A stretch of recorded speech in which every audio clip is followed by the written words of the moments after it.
Continuando con el módulo 2, abordaremos el tema sobre instrumentos de evaluación de habilidades y capacidades básicas. Es importante pensar un poco sobre lo que son las habilidades y las capacidades como una forma importante de establecer algunos aprendizajes en nuestros estudiantes. Por un lado, las habilidades se refieren a la ejecución o adecuación de una respuesta con las demandas del objeto o con las demandas de la tarea. Es decir, como se lee en la presentación, alguien tiene una habilidad, por ejemplo, o la habilidad de tocar una guitarra, si los movimientos que hace con los dedos en ambas manos son adecuados a las cuerdas y son adecuados también hacia la fuerza y los movimientos que debe hacer para que el instrumento pueda emitir sonidos que son familiares, que son acordes con una melodía. En la medida en la que el individuo o una persona hace esto sin cometer errores o los menos posibles, generalmente se identifica como una persona con habilidad para la ejecución de la guitarra. Las habilidades entonces son específicas, son concretas en cuanto a lo que demandan de la persona. No son entornos o tareas ambiguas, ni son tareas invariantes. Puede haber ciertas formas en las que la ejecución de la guitarra puede variar, los estilos, las posiciones incluso. Sin embargo, el cómo se relacionen o cómo se adecúen los dedos a las cuerdas, eso no cambia. Las pisadas, por ejemplo, están determinadas de una forma específica que, independientemente del estilo, digamos, del guitarrista, la pisada tiene que hacerse utilizando los dedos en cierta posición. Entonces, las habilidades se fomentan de cierta forma y están muy relacionadas con la práctica. Si alguien se quiere o quiere desarrollar alguna habilidad, es muy importante la práctica. La práctica con un experto ejecutante de esa habilidad que pueda estar corrigiendo la ejecución de dicha habilidad. La práctica y la corrección favorecen el desarrollo de la habilidad. Es importante considerar que para esto debe existir las condiciones necesarias para el desarrollo de esta habilidad, que puede requerir cierta maduración, por ejemplo, que puede tener ciertas o requerir de ciertas características que pueden favorecer el desarrollo de una habilidad. En algunos casos no limitarlo, en otras cosas o en otros casos puede ser que sí sea limitante el carecer de cierta estructura, ¿no?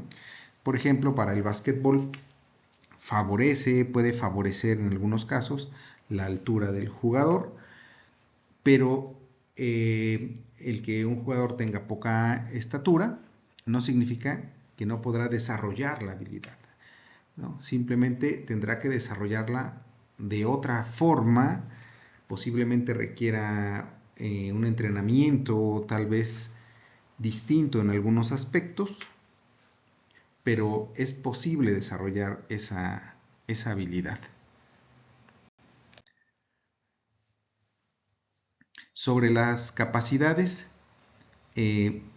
bueno, las capacidades, a diferencia de las habilidades, las cuales se podían identificar a partir de esta correspondencia, como decíamos, entre la ejecución y la demanda, las habilidades se refieren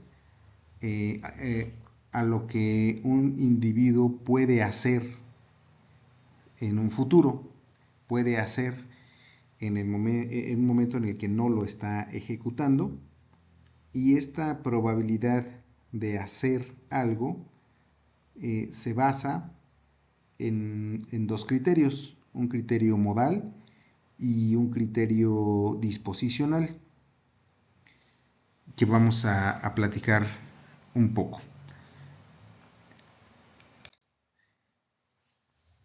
El criterio o categoría modal se refiere a que existen las condiciones necesarias, generalmente biológicas, para que puedan desarrollarse nuevas formas de comportamiento a partir justamente de la experiencia.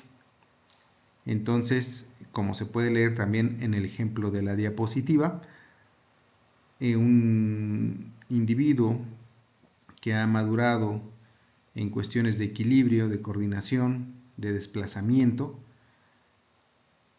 podemos decir que tiene la capacidad de correr. Podríamos decir, si nosotros observamos algunas otras características de desarrollo, podríamos decir de forma más amplia que tiene la capacidad, por ejemplo, de jugar fútbol, ¿no?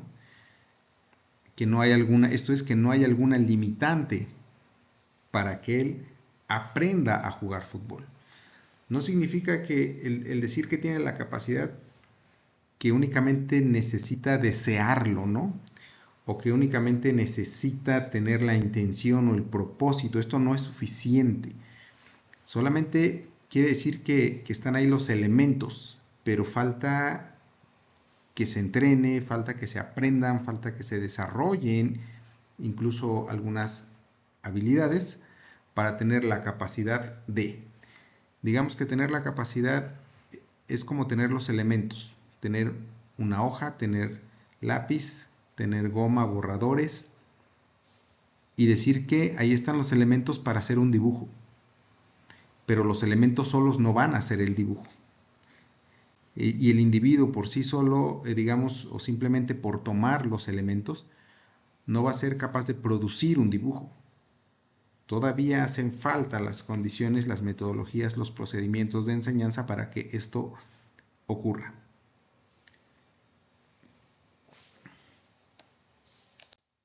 Cuando nos referimos a las capacidades como su categoría disposicional, nos referimos a que alguien puede hacer algo porque lo ha ejecutado previamente, ya sea de la misma forma o en circunstancias muy similares. Cuando hemos visto, por ejemplo, a alguien que es capaz de cocinar ciertos alimentos, podemos decir, ante algún platillo que no le hemos visto preparar, podemos decir que tiene la capacidad de hacerlo, porque hemos visto que prepara alimentos similares o porque hemos visto que se ha desempeñado de forma eficaz en la cocina. En ningún caso, el concepto de capacidad constituye entonces una causa del aprendizaje. Las habilidades básicas o las habilidades situacionales, como también se le pueden identificar, no surgen espontáneamente, no surgen por el mero desarrollo, se deben practicar, se deben enseñar, se deben fomentar. El desarrollo de las habilidades es progresivo. No se puede pedir una ejecución final y completa desde el principio.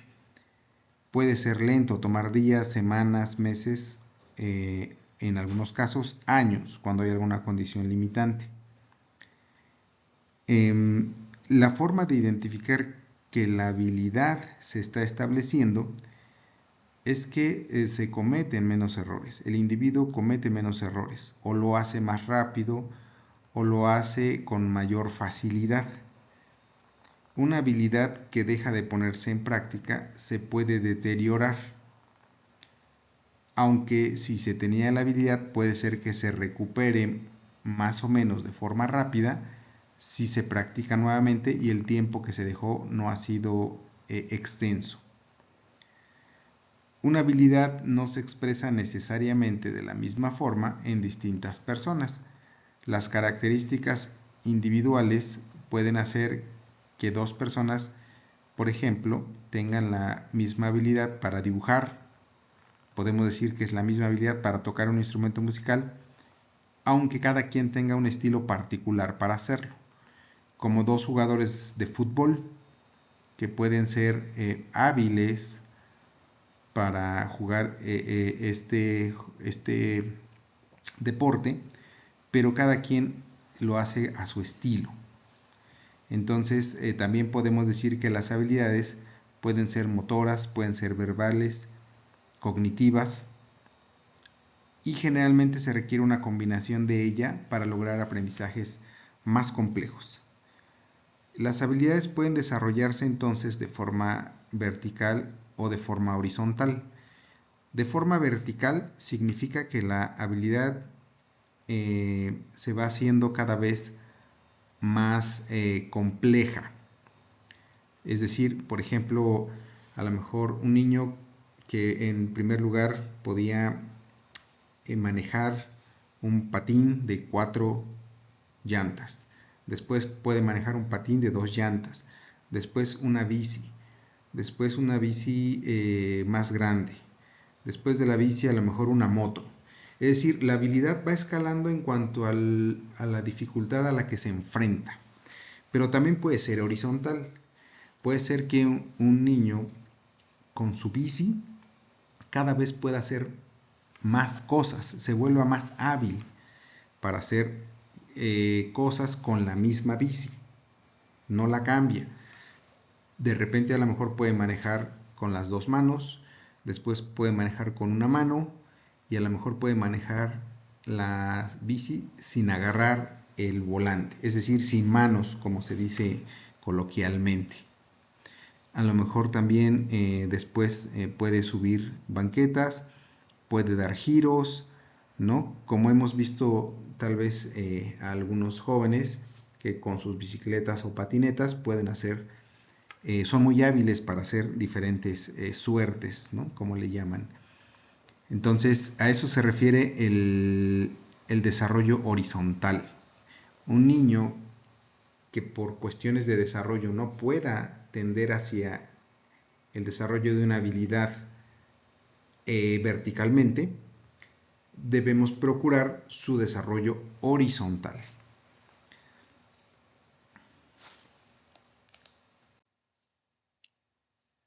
Las habilidades básicas, entonces, o situacionales, son aquellas que requieren cierta forma de respuesta o cierta maduración biológica por parte de los niños, de los individuos, de los estudiantes. Este desarrollo, esta forma de comportamiento biológico le va a permitir interactuar con su ambiente de una forma permanente, ¿no? De una forma cotidiana. Y recuerden ustedes que decíamos que una de las cosas que favorece el desarrollo de una habilidad es justamente la repetición, la práctica. Entonces, el hecho de que un niño pueda empezar a moverse, a emitir sonidos vocales, a tomar cosas con sus manos, y esto lo practica diario, todo el tiempo lo está haciendo, le va perfeccionando esas habilidades. Entonces, en el ámbito escolar, cuando haya problemas o dificultades para establecer una habilidad por alguna condición como es el trastorno del espectro autista, Es recomendable la repetición asistida, desde luego, por algún estudiante, dependiendo de las características del estudiante que tenga o que presente la condición de autismo o de TEA, que también, como hemos visto, puede ser variable. Los niveles de ayuda que puede requerir pueden ser de los menos intensos a los más intensos, pero seguimos hablando de propiciar la práctica, con mayor énfasis que en el resto de los estudiantes. Algunos ejemplos de habilidades básicas o situacionales es justamente la atención, la discriminación, la imitación, la asociación, el desarrollo de la psicomotricidad, entre otros. Es importante señalar que el establecimiento de estas habilidades básicas, como también ya se vio previamente, nos va a permitir construir habilidades y capacidades más complejas. Habilidades expansivas o adaptativas que requieren una mayor o una interacción más compleja de parte del individuo con su entorno. Entonces, es importante que nosotros reflexionemos sobre algunos conceptos. Poner atención, por ejemplo, no es solo observar un objeto, no es solo voltear a ver algún estímulo, no es solo moverse de un lugar, ¿no?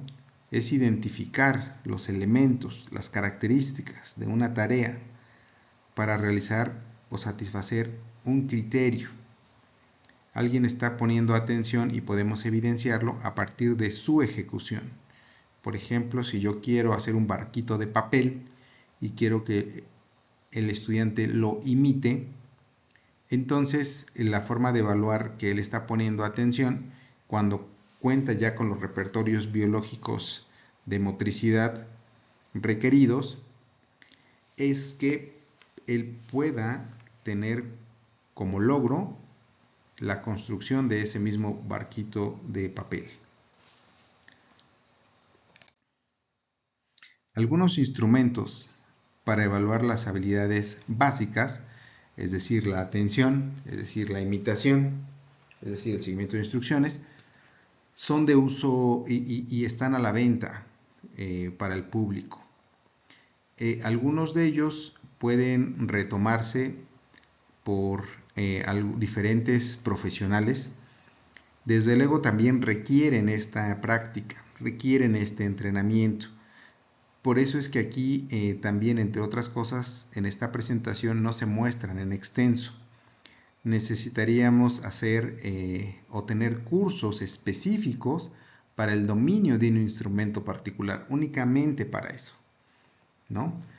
Pero sí es posible, en algunos casos, no todos los instrumentos, que diferentes profesionales los puedan aplicar. Por ejemplo, el inventario de habilidades básicas de Silvia Macotela está en la editorial Trillas y lo pueden adquirir fácilmente en las librerías, y el instrumento en sí contiene toda la información para familiarizarse y aplicarlo. Sin embargo, requiere práctica. Es un instrumento extenso, es un instrumento que lleva tiempo porque evalúa al estudiante en la ejecución. La evaluación del desarrollo infantil que emite la Secretaría de Salud, ¿no?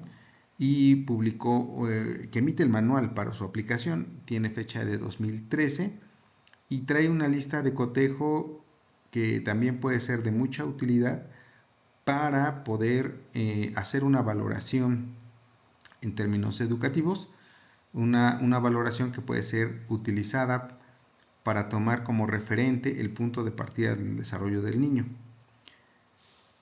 Y en el mismo sentido, el inventario de desarrollo de atención temprana.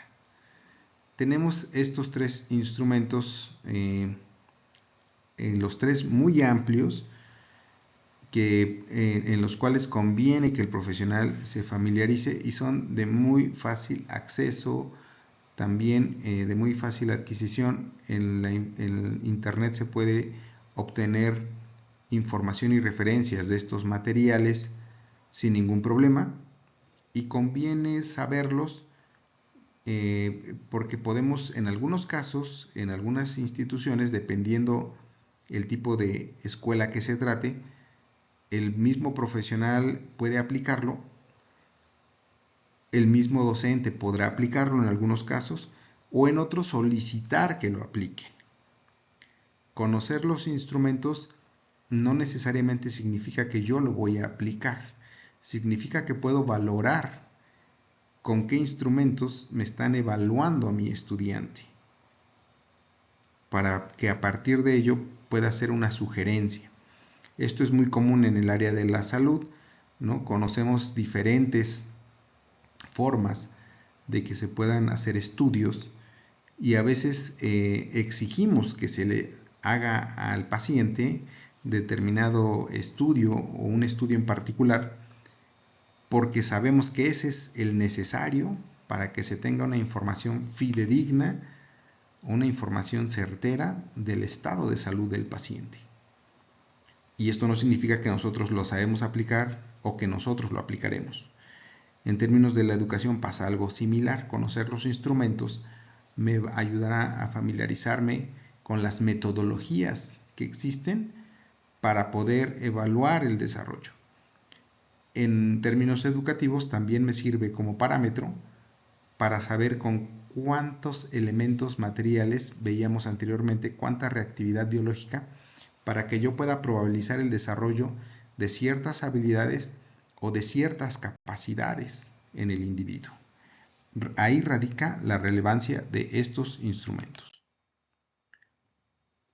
Para fomentar de manera general las habilidades básicas, algunas sugerencias son organizar el propósito general de acuerdo a una lógica de desarrollo psicológico. El propósito general educativo. El propósito educativo, ¿sí? En esta consecución, sobre todo en educación básica. Hablamos y veíamos previamente que hay diferentes habilidades que se pueden fomentar. Entonces, especialmente cuando tengamos estudiantes con la condición de autismo, debemos tener claro que puede ser necesario el desarrollo de diferentes habilidades. Ciertamente, dependiendo del tipo de escuela, la modalidad también, la escuela va a poder proveer ciertos elementos, pero generalmente no todos. Sobre todo en los casos más severos o de mayor afectación lingüística, por ejemplo, además de la asistencia al centro educativo, puede ser necesaria la atención de algún otro especialista de un área distinta que es necesario que nosotros podamos recomendar. Es decir, la escuela regular no necesariamente satisface todas las necesidades de atención que requiere una persona con una condición de autismo, pero sí puede estar en posición de orientar sobre aquello que requieren hacer los padres de familia para apoyar el desarrollo y la educación de sus hijos en condición de autismo.